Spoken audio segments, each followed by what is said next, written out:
மருத்துவ சேவை பணியாற்றிவிட்டு இன்றைக்கு மக்கள் சேவைக்காக வருகை புரிந்திருக்கின்றார்கள்.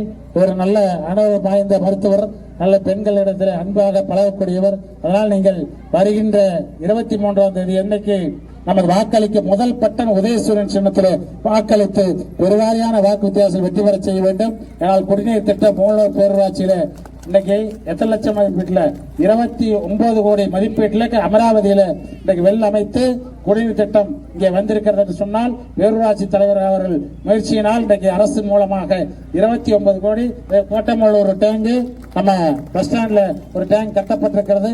அது மட்டுமல்லாமல் இன்னும் மேக்கால சந்தையில எப்படி இருக்குங்க, முதல்ல இருந்ததுங்க, இன்றைக்கு எப்படி இருக்குங்க? கடைக்கு போறீங்களா சந்தைக்கு?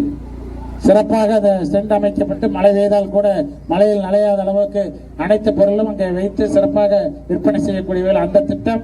இதே போல இங்க லைட்டுகள்லாம் போடப்பட்டிருக்கிறது. இன்னும் பல திட்டங்கள் இங்கே வர இருக்கிறது. கழக இளைஞரணி செயலாளர் அவர்களும் தாராபுரம் சட்டமன்ற தொகுதியை போட்டியிடுவதற்கு மருத்துவர் இந்திராணி அவர்களுக்கு உதயசூரியன் சின்னத்திலே போட்டியிடுவதற்கான வாய்ப்பினை அளித்திருக்கிறார்கள். கடந்த 5 ஆண்டு கால ஆட்சியிலே நம்முடைய முதலமைச்சர் ஏகப்பட்ட திட்டங்களை செயல்படுத்தி இருக்கிறார்கள். இந்த திட்டங்கள் எல்லாம் தொடர வேண்டும் என்றால் நம்முடைய கழக தலைவர் மீண்டும் 2வது முறையாக முதலமைச்சர் ஆனால்தான் அத்தனை திட்டங்களையும் நாம் பெற முடியும்.